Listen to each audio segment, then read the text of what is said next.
Blown into a few windows. Mm-hmm. Hey, that's why he's in the Dane County Humane Society. Yeah. Mm-hmm. Where all the misfit pets go. Awesome. Cool. This week on the Red Eye Report, we talk about Negro League Baseball. We're probably gonna hear some bullshit about Ashtray and his fucking girlfriend. And we listen to Mystic and his cantankerous ass. Cantankerous. Speaking of Ashtray, he and his girlfriend is going public. They've been putting pictures on Facebook and shit. This is the most serious I've seen you get with a girl public, Ashtray. What's going on, buddy? What's going on? Is this it? She's well, good woman. Got a. Is this it for the second time? Yeah, right. That's it. Oh, you never asked me if it was it the last one. It was just like I used the label. In your first one. Yeah. Yeah. First one. Right, exactly. Cool. She's a good person to invest in. Awesome, way to go. Cool. And then there's Oracle. Oracle has been torturing his dog for the past 2 weeks with his new fucking shot collar. How's that going for you? The dog terrified in the corner? Pissing himself every time he grabs the remote control? That Chinese fucking shot collar broke, and I had to return it. How long did you have it? Like I had it for like a week and a half, and then Oh. she ran off, and it was shocking the shit out of her, and she was just too dumb to even know. Run back, yeah. Yeah. So Just run back. Now she's traumatized. yeah, mission accomplished. Awesome. Then there's Mystic. Mystic's fat. Moving on. Then there's me. We're talking about that's an Ashtray dig. I get the fat jokes. awesome. Cool. I didn't write an intro. I've had a bad day. Hear me wheezing. Keep it going. Keep the wheezing down, buddy. Keep it going. Pull that mic away from me. We're gonna start off with our weekly benefit for the Dane County Humane Society. Tonight we're doing Brad, the blind flying squirrel. Brad is blind. You keep trying to fly and keep crashing into shit. Stop it, Brad. Stop it, Brad. That's all he knows, man. Yep. That's all he knows. I'm a peacock. Brad. How to fly. Don't worry. He'll probably make friends with Oracle's dog soon enough. Just going to send him to the Dane County Humane Society because it won't learn how a shot collar works. The same thing happened to my dogs. They would jump the fence and take off. Like this thing is shocking me. Like, come back to the fence, you retard. And they're just running farther away. I'm like, come back to the fence. Eventually they get far enough where the signal stops. But as they run back to the house, and then as they come back, it starts shocking them again. I know. They don't understand. Idiots. Yep. It is funny how you guys think that dogs are smart enough to get it. Like they have the mentality of like a 2-year-old. Yeah, right. Like they can learn that the sound hurts, but like they don't understand that they went far enough that it doesn't hurt anymore. But then when it's like, well, time to come back home, I'm hungry. Oh! Yeah, how did you get him from your neighbors without him shocking the shit out of you? Were you able to disable it from a remote? Yeah, you can just turn it off. It's not like it's some kind of fucking like radioactive like, crazy thing. It's just got little contacts that. Have you touched your dog while it's getting zapped? Like, does it go I haven't touched the dog, but I've put it on my own arm to test it out. It's not like super shocking. It's not like some fucking just a little, like hey, cut it out kind of thing. Not like an electric shock type shit. Like this is your last chance, motherfuckers. Like an electrical. Not enough to give him superpowers. Yeah. Get one of those fucking prods, man. Get a cat. Right. All right. Anyway, this week we're talking about Negro baseball. I came across this topic because on the cruise ship, my old ass had to take a nap. I turned the TV on, and there's this awesome little documentary on. It's called The League. You can watch it on Hulu. And it was. I did not know I didn't know there were 2 fucking Negro leagues. I had no idea there were 2. Oh, there's 2 of them. Yeah, there were 2 of them. So you think? Did you say that's the problem? Yeah. Motherfucker. 2 Negro leagues. Come on. I mean, yeah, we gave you one, like motherfucker. There isn't 2 BETs, you know. Well, that'd be horrible if there were. It's horrible that there's one BET. Jesus Christ. Guys get one. That's it. Black entertainment television, more like black evil television. Moving on. Black evil television. You gotta watch Boondocks for that one. So, a lot of people think the first black person to play pro baseball would be anybody off the top of your head. Who do you guys think? The name would be Jackie Robinson. Jackie Robinson, yeah. 1947, the Dodgers, right? Mm. That's actually not the case. Black people were playing baseball post-Civil War, as early as the 1880s. Late 1870s. Moses Fleetwood Walker, he played with the Toronto Blue Stockings. Back in the day. Blue Stockings. Toronto Blue Stockings. I'm sorry, Toledo Blue Stockings. And there even were better. Sorry. There were other teams and other colored guys play with them. Moses actually had another black teammate on his team. They say a lot of those teams back in the day had at least a couple of black players, and that was kind of okay with white players. They were okay with doing that, So long as they're good. so long as they're good. And this is pre MLB, but they were professional teams. They did what's called barnstorming back then. Get away from me, Jesus Christ! Sorry, my dog's over here whining at me. I don't want to fucking pet you. I want to shock you. Get away. I was wondering if that was Mystic wheezing. It was like, No, it wasn't Mystic Wheezing. That was fucking my dog over here. Man, stop it. Goddamn it. Oh, go to the cage. I swear to God. Go to the cage. Shot collar time. Shot collar time, motherfuckers. I'll send you the oracles. But just because they were allowed to play does not mean they were treated fairly. Moses told a lot of these players told stories of guys sliding into them with their cleats up, trying to get their legs, of pitchers throwing exclusively at their heads and stuff. Because racism was still around back then. It was America. Around 1887, late 1880s. So this is the 1880s that they were throwing at their head? Yeah. Well, how fast were the balls going? 60 miles an hour? I mean, it's still. I mean, that's fast enough for me. Yeah, I mean, that's still fucking. Even if we're going 30 miles an hour back then, that's fucking super fast, and it's going straight your head. So. Fucking pussies. Look, they didn't have batting caps back then. They had leather with wool knitted inside. That's it. Yeah, that's to keep the brains in when they smash them. So that shit doesn't get all over the field. Right. Although it was probably like, whoa, it's apparent that all our Negro batters seem to get the balls thrown at their heads. Right. I wonder if there's a pattern. So around 1887, there's a guy named Adrian Cap Anson. His name was Adrian Anson, but they called him Cap and Pop Anson or Pop Anson. He was kind of like the superstar back then for baseball, like their first superstar. He is touted to be the grandfather of modern baseball. He's in the Hall of Fame. He played 27 consecutive seasons back then. Jesus Christ. Yeah. Yeah. So he starts. Great. Sunflower seeds. What'd you say, Mystic? I just said that's crazy. Oh, sorry. Oh, I thought you had. Yes, you had. So he starts pushing. He's the one that kind of starts pushing for segregation, saying that I don't want to play with these darkies, kind of thing. him being the superstar. Oh, he was the first superstar, and then he starts shitting on the black players. Well, he was just one of the more vocal ones, but he was also being the most popular at the time and kind of the most famous. That like they kind of started listening to him. I mean, like I said, they were throwing at these guys' heads. They were trying to clean him and shit. He wasn't the only one that didn't want to play with these black players. So they were playing together. They were. Sounds like initially they were mixed. Wow. Okay. Yeah, they were mixed. Yeah, there were a couple black guys on a few teams. But again, they were mistreated. They, like I said, people were trying to clean them. They were trying to fucking throw it at their heads and stuff. Treat them like bat boys. I mean, it wasn't a good thing. So this guy, he starts speaking out and saying, I don't want to play with these darkies. He was using harsher terms, but he didn't want to play with them. And so they hold a meeting. The owners and stuff hold a meeting, and they agree to give no more contracts to black players in 1887. Shortly after that, you get Plessy versus Ferguson, which says separate but equal. So that kind of gives like kind of credence to that whole baseball thing they did. Why they created a whole separate league? Right.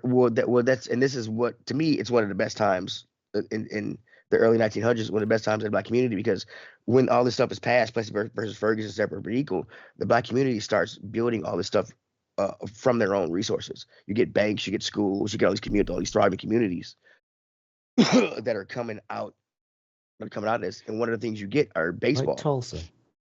Right, no, exactly like Tulsa.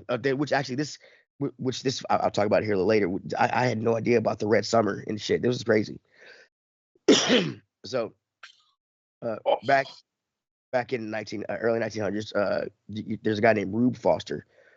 He's a pitcher, and he has a team, and he wants to get into. He wants to start get their own little league together. So he's supposed to be a good pitcher between 1901 and 1908. They say he pitched 7 no-hitters. He is also rumor has it that he created what we now know as the screwball. Back then it was called the fadeaway, and they say that the baseball stole that shit. Say what? Said then basketball stole that shit. Yeah, the fadeaway. Well, we call it the pitch you call. We call it the screwball. Yeah, I got you. Okay, yeah, and then but they say he was like other baseball guys would sneak him into their camps to teach their white pitchers how to throw this pitch, because it was a cool little pitch.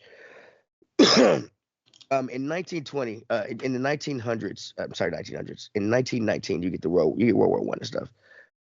And you get a lot of these black writers, like W.E. Du Bois. He tells the black people, he's like, "Hey, join this war, because we're going to fight for democracy over there. When we get back home, we're going to have them fighting for democracy for us over here." We learned that was not true when they got back. Oh, white man fucked us over again. Yeah, kind of fucked it up. And something happened. I didn't know about this after World War I. It's called the Red Summer. And this is when all these black communities were pretty much attacked and fucked over by these white people, by saying they were kind of send a message saying, "Hey, the war didn't change anything. Y'all aren't equal. Y'all not getting your fucking rights." So yeah, separate but equal, but we'll come over and step on you every once in a while. Yeah, every once in a while. Just to put you. So Rube Foster, he decides to organize his own Negro League. So he gets it incorporates the Negro National League of Professional Baseball Clubs, but he did this by himself without any other team owners that were around. And then he calls and then he has a meeting in Kansas City with all the other black team members, and they decide to go in with him on this league. And he's like, "You know what? Guess what? I already got the league created." So they kind of go in with him. And on February 13th, they finalized this league, and the motto for the league that he used, he got from Frederick Douglass. We are the I fucked it up. I thought I remember it. We are the ship, all else of the sea, or something. It's the coolest thing. I think I fucked it up anyway. It was a cool thing. It had to be there. Yeah, you had to be there. It was awesome. So boom. Let me find my place, my thing. They get this black league going, and they're doing what's called barnstorming. They're playing these teams. There is a major league by now, but even before there was a major league, like everybody had a team. I mean, like there'd be like 12 Cleveland teams, because like the shoe shop in Cleveland had a team, the shoe factory in Cleveland had a team, or the fucking this factory over here in Cleveland had a team. So you had all these like non-professional, like semi-professional teams that were around, and they all wanted to play. That's how they would get their money and play each other. Most of the teams that Rube got together, they were in the fucking the Midwest, because you got the Detroit Stars, you had the Monarchs from Kansas City. Oh my God, what happened? Where'd it go? Where'd it go? I lost my thing. Okay, sorry. That was 1920. So in 1923, they actually expanded it with Eastern teams. A guy named Eric Bowden from Pittsburgh. He decided to expand the league and bring in 4 or 5, I think 5 or 6 more teams. Now, how many total now? Don't really know how many total. I didn't count how many total, because, like I said, a lot of people had all these teams, and if you look up all the Negro League teams over the years, it's just a whole bunch of. But they expand. But now what they can do is they have an East Coast and a West Coast, right? They can play a World Series together. Okay. Yeah. So in 1924, the Kansas City Monarchs played the Hilldale Daisies in the Curly World Series, which is a best of 9. 9. Wow. Best of 9, yeah. Best of 9. The Monarchs won in 9 games, because it went to Damn. Did they still only do 7 Were they doing 7 innings? Do you know? I think they were doing 9 or 12, because a lot of stuff I looked at later, like especially when they started playing MLB teams, they were winning in like 12 innings and shit. So I didn't know if that was the norm, but well, it would probably be an odd number. Yeah, odd number. Yeah. So what Rube Foster, it was becoming popular. It was so popular that on Sundays, black churches, they would move up their church time by an hour. And that's exactly because so they get out early enough to go see Black the game. churches to do that? Yeah. Yeah. Well, and back then it's not Also, like you're gonna go home and watch Real Housewives. It's like this is what you do, like everybody's going to the baseball game. Right. And if you look at if you see all, I didn't have time to look for old pictures. Sorry, but if you ever see old pictures of this stuff, it's these guys. You see all these black people from the community in their Sunday best, and that's because they were coming from Sunday church on Sundays. Oh, 1 second, I got to put a Band-Aid on. My dog has scratched my toe. So anyway, so it becoming that successful. What Rube Foster was trying to do, he's trying to say, hey, look, you all have your coast, your East Coast, West Coast. You have your World Series. We have our World Series. What he wanted to do was he's like, if we can't be on your teams, we can at least play your teams. If we got our league, you got your league. He was trying to force an expansion back then, like an expansion merger, is what he was trying to do. But it never really happened. In May of 1925, he actually got carbon monoxide poisoning from a leaky gas pipe in a hotel room, whatever. He got saved by his team, but he was never really the same. A year later, he was admitted to a sanatorium, and then he died. And he died 4 years later, in December 9th, 1930. Him getting the league started and everything else, and he not only did he own the team, but he played on the team. On his team, and he was kind of like the brains of how they got money and things like that. So the league starts going down after his death. But also after his death, the people in Chicago lined up for 3 days straight to pay respects for him. Sorry, the league started. Was this guy? Rube Foster. The Rube. He started one of the leagues, one of the two leagues, right? He started the Midwest section, yes. And then it starts to go down. But because he lost his president, and also something else happened in the early 30s. The Great Depression happened, and the Great Depression was hard on white people, but it was a lot harder on black people because they said they were always the last hired and the first fired. Yeah. So if you can't fucking you ain't got the money to feed your family, you can't go see a baseball game. So that's kind of decline of the first league kind of goes to bunk after that. And then in the mid 30s, you start in Pittsburgh, you start to see a resurgence of black baseball. And the reason they say is because at the time, Pittsburgh, that's where all the rail trains came through. So if you're coming from New York to Chicago or Detroit, wherever, if you're going from Midwest to Northeast, you had to go.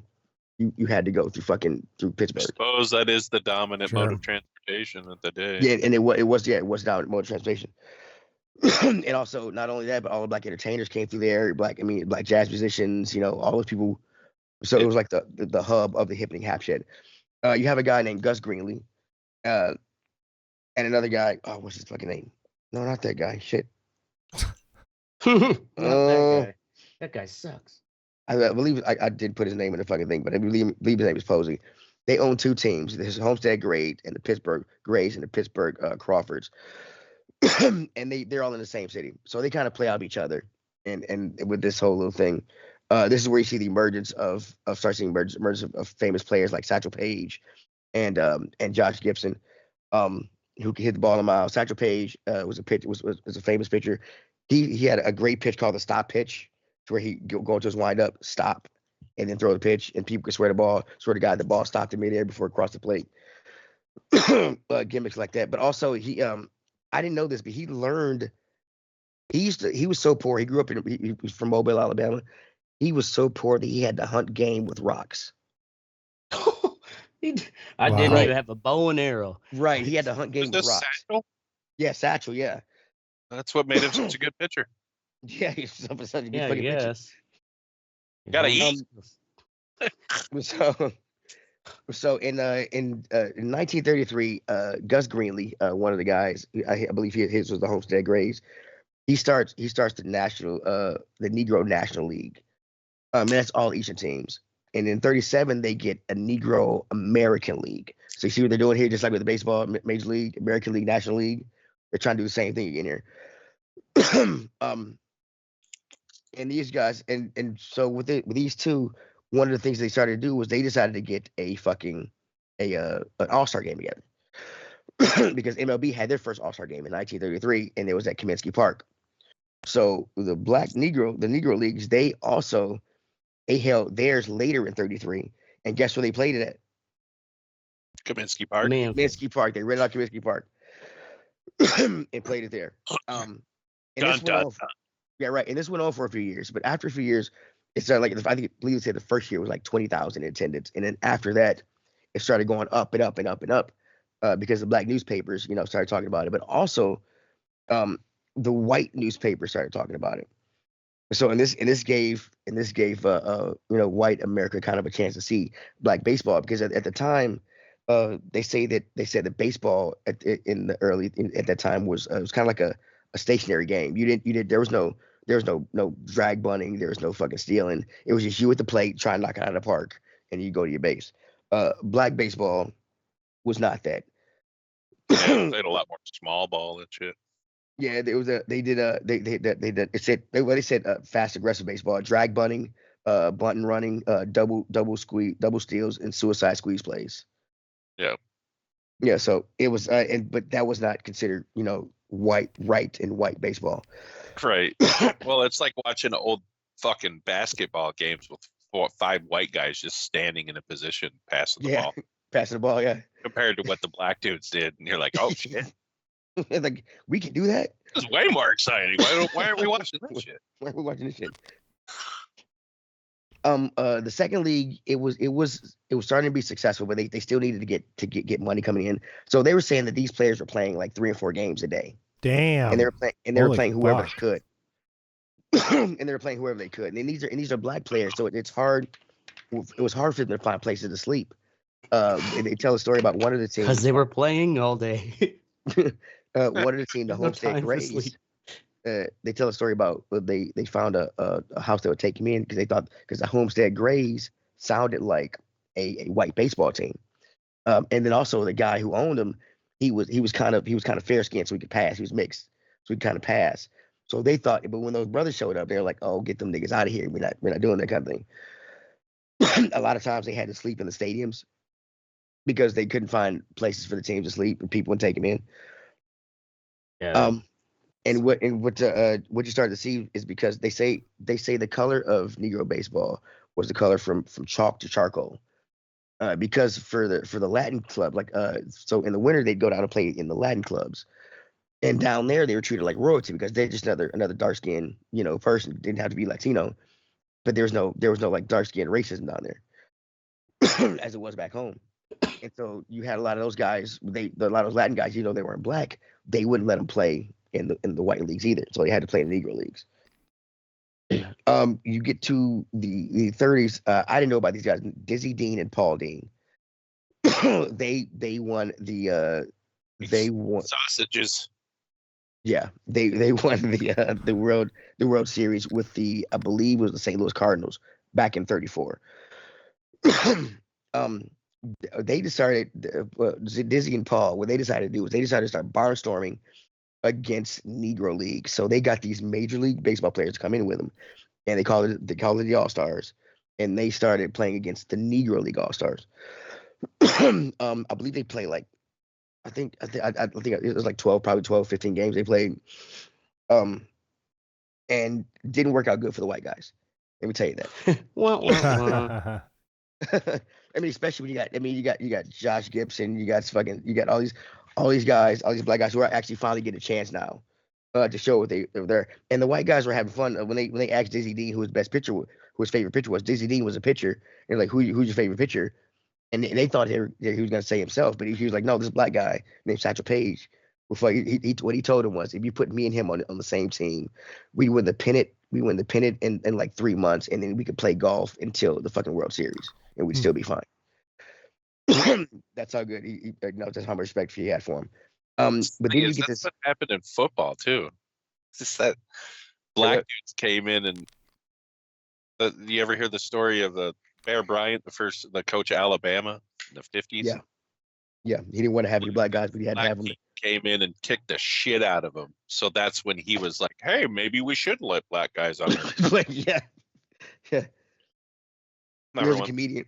Yeah, there's a comedian tells a joke. He's like, "We should have some black guys," and he's like, "We ain't getting no niggers on this team." And he's like, "What was that? That was a black guy, coach." Well, shit, we're gonna have to have something just to catch that one. That's a joke he told. But yeah, so this is these black. It's good for baseball. These black teams are playing. The black all-stars are playing playing the white guys. But the commissioner at the time, Kennesaw Mountain Landis, his full fucking name. Kennesaw Mountain Landis. That's a fucking name. He was the commissioner. He was appointed commissioner. This is after the White Sox scandal, after they fucking sold the fucking World Series. So the owners and things pretty much gave him like dictatorial, like he was pretty much like a dictator. He told them to stop playing these interracial games. He said, because you all have everything. The white players have everything to lose, but the black players have nothing to lose. Now there was no rule against them playing against each other. He still stopped it. He does what he can to keep baseball segregated. Then then the 40s happen. World War II happens. Again, black people enlist. They enlist and to help out in the war. About 100, and they say around 120 Negro League baseball players enlisted in this war. But they wanted rights and stuff. They wanted to come home and be treated equal. They wanted a black guy in the major leagues. The press starts pushing this issue because they're like they can go and die together, but they can't play on a baseball diamond together. That makes no kind of sense. You get writers. There was a black writer who went and posted up in the hotel where they were having the commissioner, the white baseball guys were having their meetings, and he went to all the owners, was like, "Hey, and it was like, hey, how do you guys feel about this?" It turns out a lot of them were okay with it. Not all of them, a lot of them were okay with it. But Commissioner Landis, he's not gonna let it happen. He doesn't want it happening on his watch. Well, he ends up dying in 44. And then in 47, we get the great Jackie Robinson coming in. But not only get Jackie Robinson, we got Willie Mays, we got Satchel Paige got to play, and we get all these they're finally getting to come into the major leagues and show what they could have been doing back in the day. And their play was, and a lot of like I said, a lot of stuff that was they say was flashy, showing off. Satchel Paige, when he pitched, they say he would call in the infield and outfield and have them sit around the pitcher's mound and then strike out 3 guys, throw 9 pitches, strike out the side, just to show off. He's supposed to be a badass pitcher. The Dodgers got him at 47. But this was they say this was kind of a double-edged sword because these players are getting to go to the major leagues and represent for us and everything else, represent for the black people. But what it did was it drew away from the black teams, because if it costs 3 times as much to go see your major league team play than it costs to see that black team play, and all those all your favorite black players are off that team and on that major league team, then you're gonna save up and go see that major league team play instead of going 3 or 4 games a week for your hometown black team. And that kind of but that's kind of, I mean, I don't know. It's just evolution. If they're gonna allow, right. They're gonna make way more money in MLB, Right, exactly. And also the thing was, I didn't know this, but apparently I didn't know this about contract stuff, but when you take a guy from another team, you buy up his contract from it. You buy that contract from that team. When this first started happening, these white owners weren't doing this for these black owners. So they were sticking these black owners with these contracts and stuff, and just taking their best players. Paying their players and not paying them. And not paying them, right. And so then they're like, okay, well, what are we gonna do? We're trying to keep this team afloat, keep our business going, and you're not paying us for and you're taking all our best players and you're not paying us for them. that's kind of fucked up. They did start playing. They did eventually start buying out the contracts, but the first few that went, or a lot of them, the first ones that went, they did not buy out the contracts. They finally added the stats from the Negro League Baseball to Major League Baseball stats. Stay from over there, then, motherfucker. If it's making noise you don't like, Yeah. Jesus Christ. Fucking dumb ass dog. Move. Fucking. Oh, Jesus fucking Christ. get a dog, they said. It'll be fun. It'll fun. Yeah. Right? God, we don't have the video of you freaking out. Damn it. No, I'm not. No, we don't. Not tonight. I wish your little GIF icon would turn sideways when you get angry. Oh shit. Fuck yeah. Well, fucking. Where was I? What was I talking about? Shit. Sorry. Before I start yelling at my dog. Buying out contracts. Riveting episode. Shut the fuck up, man. This was a good episode. Fuck you. I can't remember what I was saying about the fucking goddamn contracts. How they were merging, or like they took the players. Right. Yeah, it was yeah. So they they didn't pay for them, and then they started paying for them. Right. Yeah. They started paying for it in the end, but it was too late to save the league. So yeah, we'll pay for the shit ones. So it did end up going under again, and like I said, I had no idea there were two fucking leagues. But they added the stats. They added stats. They added the stats from the Negro League to the Major League a while ago. A few years ago. Generous of them. Well, yeah, but it's learned like Satchel Paige. They say Satchel Paige was like right behind fucking Nolan Ryan when it came to pitching, his pitching stats. Josh Gibson had a batting average of, I think it was 329, and a slugging ERA of a slugging average of like 7 something. Like it was like these guys were a lot better, and they never got the chance to show what they could have been. And like I said, they beat the All-Stars when they played them in the Lamar Stormer thing. So I didn't know this much about Negro League Baseball, and I'm glad I learned about it. If you want to check out the documentary, it's called The League. If you got anybody got any questions? What's was it streaming on the league? Hulu. Streaming on Hulu. Oh, damn. I'll watch it after next Tuesday, so I don't have to watch political ads. Yeah, right. Yeah. Anybody got any questions? Anything? What's a Negro? What's a Negro? What's a Negro? Why do you keep using that word? I kept trying. I wanted to say like black leagues. I'm like, fuck it. It's just not. I'm not gonna steal from it. It does sound weird to just say like we're so ingrained that not say the N word, and now everyone's just like, yeah, fucking Negro leagues, and I'm like, yeah, it's really super close, It's like, well, the thing is, like, Negro used to be the preferred polite way, right? Or, like you're still degrading something. Like that's because we couldn't we couldn't stop her from calling us niggas. So can you just say Negro? All right, well, let's say Negro, I guess. Yeah. We're black. I feel bad about it, but I'll fucking do it. All right, we're gonna move over to the what's sexy part of the show. We're gonna start it out with Oracle, Sly Cooper. Sly Cooper. Sly Cooper. So I got fucking COVID on Friday. Just feeling like shit. For the first time. For the first time. Go in. They're like, well, we're going to, let's swab you. Let's see what we got going on here. And they're like, yeah, you got fucking COVID. You and your kid have COVID. Great. Oh, the little one got it already? Yeah. So I was feeling like a pile of shit for a couple days. And, if you can find that game that you can play where you're just feeling like a piece of shit on the couch, it's good. So I was kind of search around, and I landed on Sly Cooper 2 on the PS3. They have a remastered version on the PS3. And, yeah, it is a lot. I've never seen this game. It is a lot of fucking You never fun. seen Sly Cooper?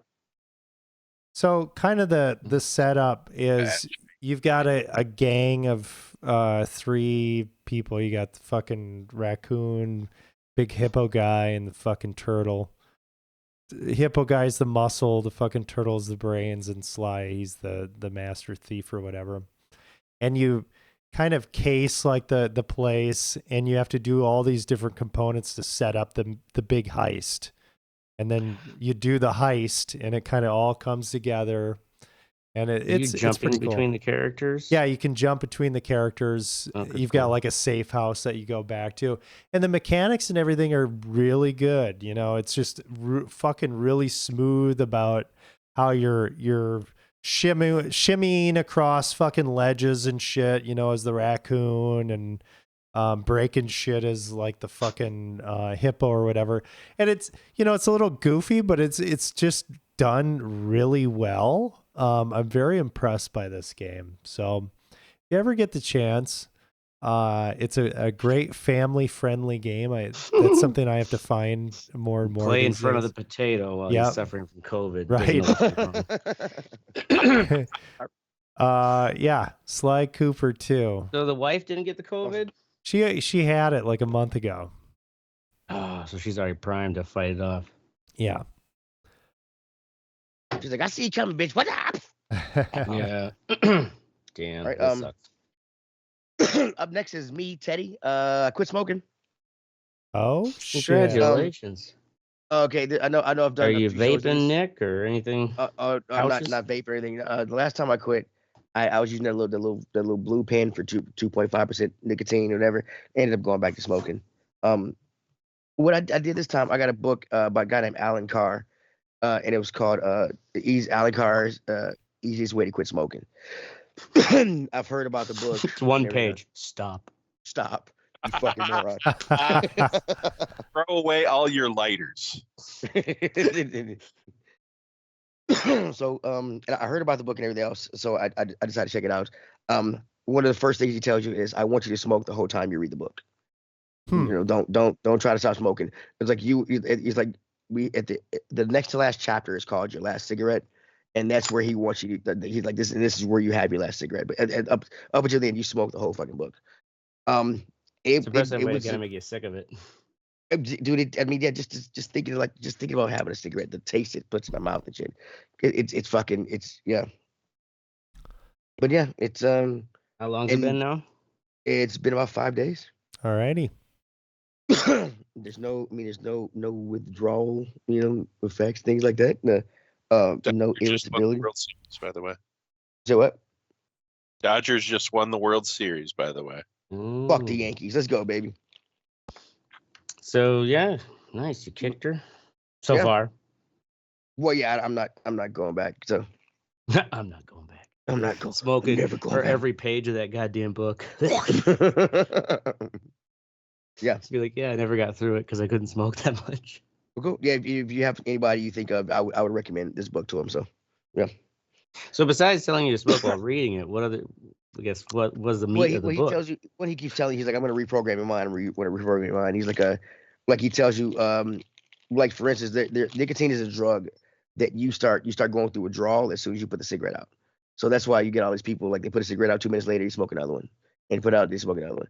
It doesn't stay in your body. It doesn't stay in your body very long. The minute you stop ingesting it, that is the moment that you start wanting it, because it starts leaving your system automatic almost immediately. Yeah.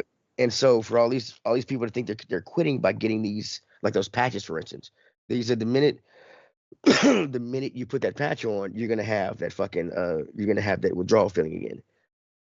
Because I'm sorry, the minute you take it off, because you put it in your system, doesn't matter the dosage you use, you can't wean yourself off of it. You just have to get it out of your system. So all the shit they have you buying to kind of wean yourself off of it is not working. All it is giving you a dose of nicotine, and which is gonna make you want more nicotine. Yeah. After the dose is gone. So it's just that, it's just stuff like that. And he also kept saying, I'm going to reprogram your mind. One of the things he did, he's like, he did it the first time. He's like, hey, light up a cigarette. He's like, what does it taste like? When he asks, why are you doing this? He said, why are you smoking? Are you smoking because you want to? Or are you cool? Like, well, okay, if you want to smoke, why do you like about smoking? Do you like the taste? Do you like the smell? Okay, what about the taste? Do you like? What about the women smell? who smoke are hotter? How does, what is it? It's that kind of thing. I've never thought about things like that. He's like, most people smoke without thinking about it. They'll light it up and just smoke it without even think about the fact that they're smoking a cigarette. Well, it's satisfying. That's Right, usually what they do. what you're satisfying is that nicotine addiction. You're not satisfying anything else about it. I mean, the smoke, the fucking smell, the taste, it's all not. It's all fucking. It's not very good. So, yeah. If anybody wants to, he has all these books about. He has them on cocaine. He has them on phones. He has them on, he has them a lot of stuff. Easiest way to quit your phone. I've only heard about the smoking one, and I did that one, and it worked. So. The cocaine one is like, I want you to do rails. You're every just paragraph. You're on like a city bus or something, you're and you're out of your eyeball. You're reading this. How to the easiest way to stop doing cocaine.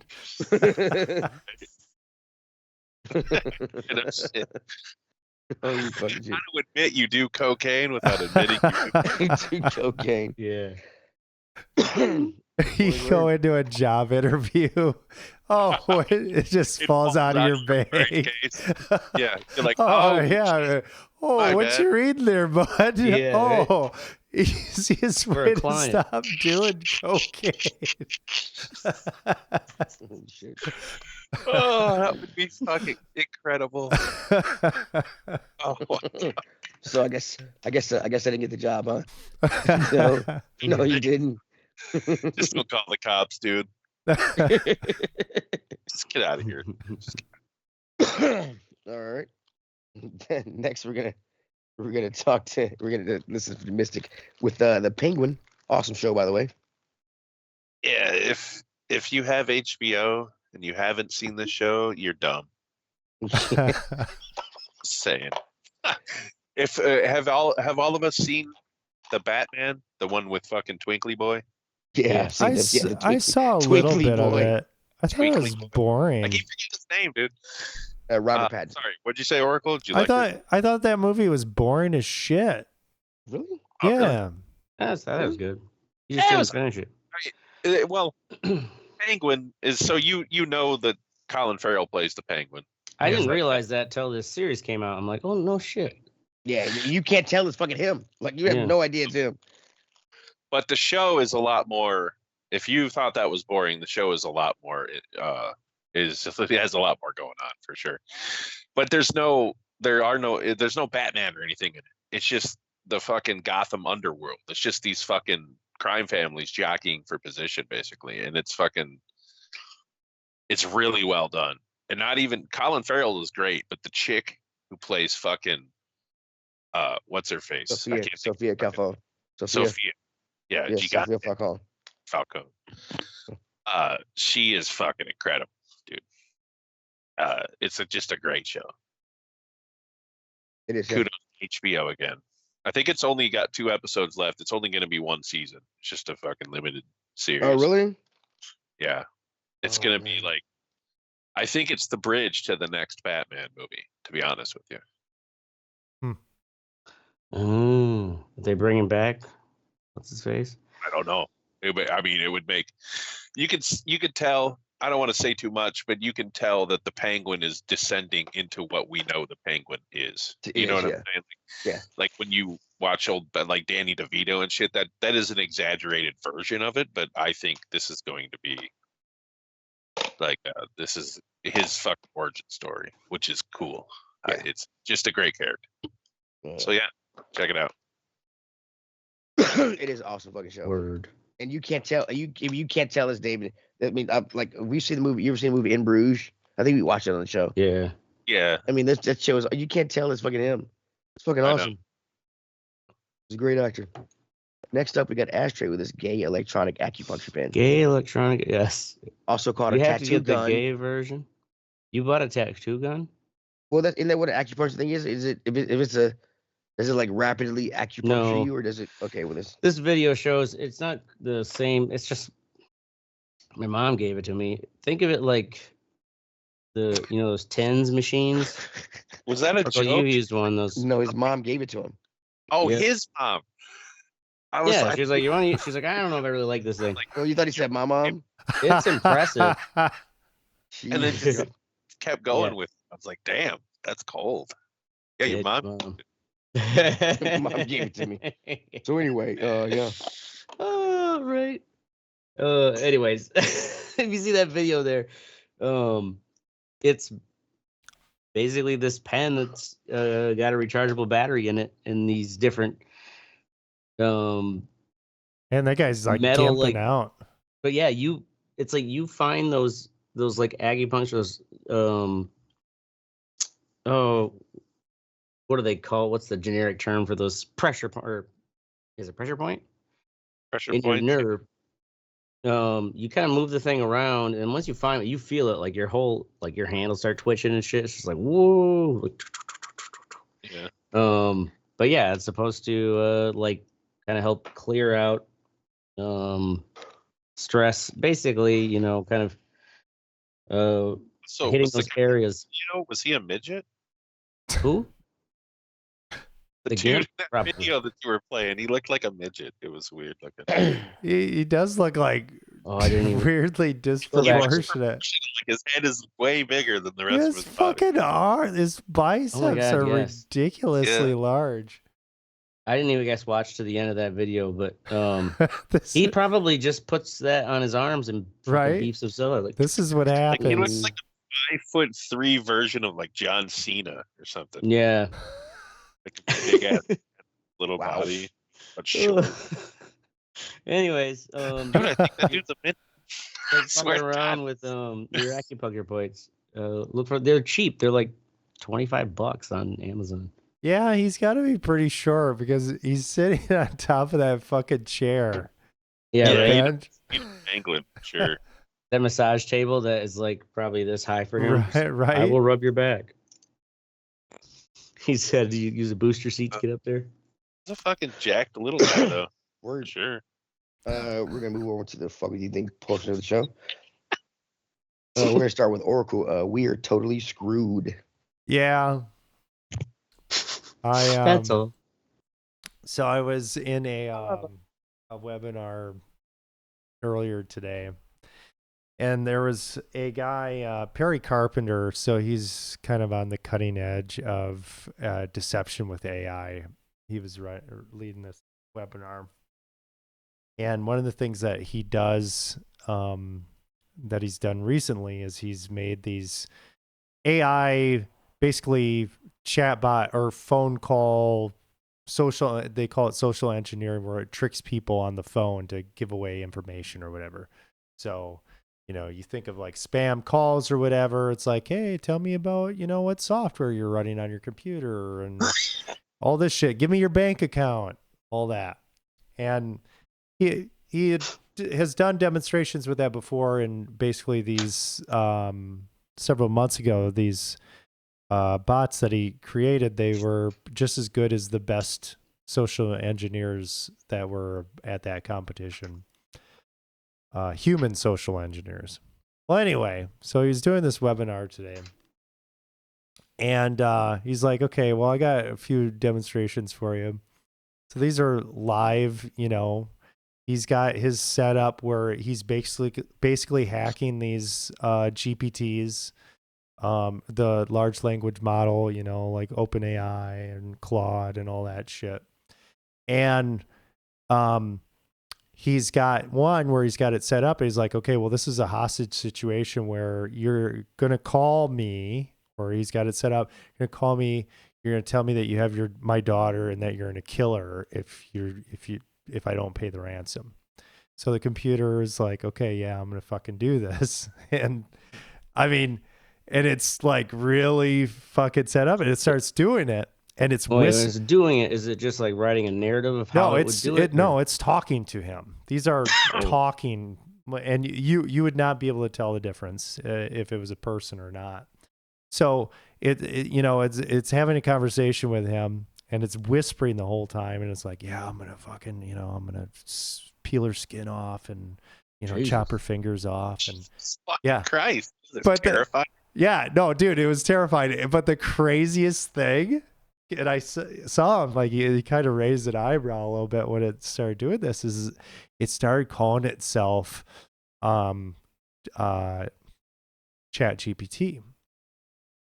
It's like, oh, I'm Chat GPT and blah, blah, blah, blah, blah. It's not supposed to Not do. smart enough to use a pseudonym. Well, here's the thing, though. after he finished, He's gonna get caught. After he finished it, he's like, well, that's interesting because this is not ChatGPT. This is Claude from Anthropic. So not only was this fucking AI, It was trying to set up. It was yes, It was framing other AI. yes, oh my God, we're all dead, dude. We're all I was just like, what the fuck? Like, that's so fucking That's crazy. that is fucking great, Right? Oh, And he's showing off this other shit. He's like, yeah, here's something that's just came out where you could have like a video thing where basically you could feed in a little bit of video and then it will create a video agent of you. So I could, talk into a camera for a while and then I could have an AI version of myself. And now one of these companies, they just have, oh yeah, just click on this button here and hook it up to your Zoom. So now this thing could just fucking call anybody. And, hey, there used to be setup for this shit. Now it's just like, it's out there, man. Yeah. So, yeah. Now, did he have some way of being like, here's how I'm showing this is actually live? It's not just some pre-recorded it was scare scenario. No, it was definitely live. No, we were seeing it. How do you know it's live? Because he was in, he's well known for this, and he was in a call of about 20 or 30 of us and he was showing us all the parameters that he was setting up. He was starting and stopping it. It was live. He was doing it right then and there. Oh yeah, he's probably showing you nerds the code or whatever. Right. Yeah. The guts. Right. He was showing the guts because these tools. So there's like the kind of the front end. Like if you go to fucking Chat GPT or whatever, Gemini or whatever, you aren't necessarily seeing kind of these more nuanced things. So they actually have kind of dashboards or whatever that you can log into, and you can kind of set parameters. You can actually set like variables and things for the conversations. One thing that was really interesting, he was doing this one where it was having a conversation. It was basically social engineering somebody, saying that it was like a Hilton customer service rep. And then he would inject Taylor Swift lyrics into it while it was talking. And so it would drop like Taylor Swift lines. Well, it would say the Taylor Swift line, and then it would be like, oh my God, I am so sorry. It was like if it happened to one of us. Like if it was like injecting a Tourette. Like the AI had Tourette's. Exactly. And it's like, oh, yeah. I'm sorry. I am, let's get back here. And it's trying to like joke about it a little bit. Because now we've got bad blood. Yeah, it was fucking crazy to see that. So we're all fucked. Just, throwing that out there. Yeah. Everybody run. Holy fuck. Everybody run. Okay. Next up we got Mystic. There's lying, and then there's Trump. I just don't understand when I have to watch a lot of his speeches because of my job, and it's starting to fucking drive me insane. I just don't get it, dude. Like, I watch these like commercials and shit that he does too, and the one have you guys seen the one? I'm sure Ashtray has, and probably Oracle, because I'm sure it's all over Wisconsin. But the way that when they talk about her supporting transgenders, oh god, they play that thing so many fucking times. You talking about the Tammy Baldwin one? No, it's the Kamala. Oh, where she's like is sitting there in that interview, and like she's like, for every inmate, it's clearly edited. Right. It is clearly not what she is saying. Yeah. And I don't understand how they fucking dude, this shit. That is insane to me that nobody calls them out on that. That the fucking they've been doing this for years. why don't you make a commercial and be like, this is the actual quote? You know what I'm saying? Like, Right. holy fuck. Yeah. Who runs these campaigns? These people are fucking idiots, man. You know, they did that. Or I mean, they sometimes do it with like when the ads are online, where it's like, oh, here's the little thing below, like to get information of who's, you know, actually saying this ad or whatever. But it's like no one fucking clicks on that either. No. People I just absorb the fucking. I hope. I want it to go away. I just don't want to hear any more about it. Oh, don't worry. Almost there. Every 2 years. Yeah, but I can handle the fucking midterm ones. Yeah. Like the most there is a senator, you know what I mean? But like this time, presidents, it's only gotten worse with fucking Captain Como, man. Insane. Yep. God bless those super PACs. That's really where it all comes down to. All right, that's all. I just want to talk about some politics. Yeah. Fucking A. Next up we got Ashtray. No citation issued for famous Yeti's THC pizza. Yeah. So it's still kind of not clear. This like made the news. Basically, the Wisconsin Public Health Department like put this, you know, like post out on like Facebook and stuff saying like basically that we're investigating this pizzeria in Stoughton, Wisconsin called Famous Yeti's Pizza, basically claiming that their pizzas were contaminated with THC. And about this, yeah. You know, it's just like, well, what the, you know, like, was it just like some fucking cook was fucking baked as hell and, you know, like dropped some of his shit on the pizza? Picture all over it. It's weird because so they're basically the health department is saying they're not going to issue a citation. The health officials have determined the circumstances in this case were unique and written orders were unnecessary. But they're still not really clear on what happened, other than that. I think part of it, why they may have been getting off the hook here easily, is that it was a Delta 8 oil. So it wasn't. Oh, it should be harsh. So it was. That fake it was illegal THC, you know, Yeah, hemp-based THC product, but somehow it got into the oil. So like, now was it a cook who just like poured some in the oil and poured it in? Yeah. That's just somebody poured that shit in.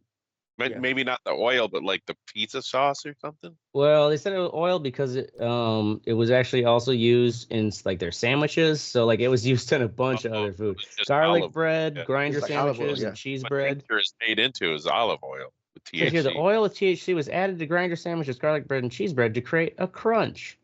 Yeah. Yeah, you got the crunchies, all right. That's fantastic, dude. Anyways, it turned out that more than 60 people reported getting sick after eating, including children. Free buzz. Well, that Delta 8 shit is not the real shit. It doesn't hit you the same way.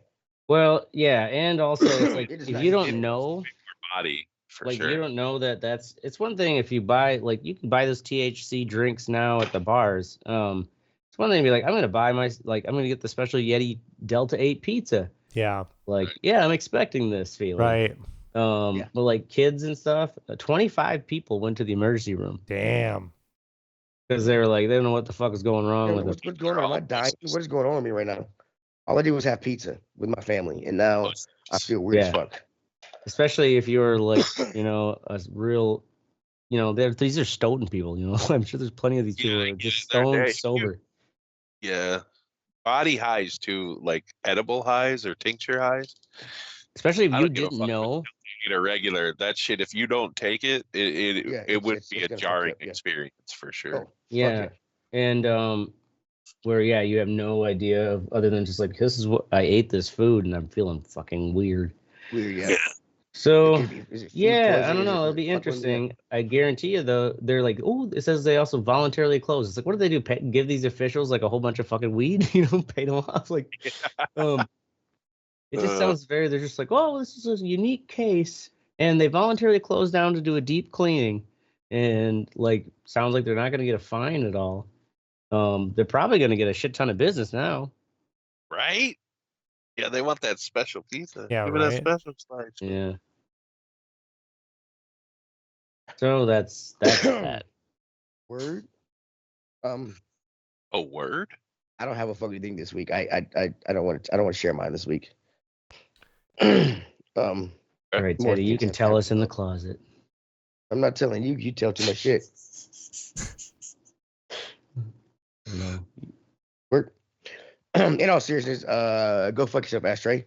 That's our show. We're Yes. going to be here every Wednesday or Thursday night at 10 p.m. Central. Make sure to join the conversation at theredarreport.com or facebook.com/theredarreport. You can also not Twitter us because we don't fuck with X. Yeah, like and share us, fuck us. We're down for whatever.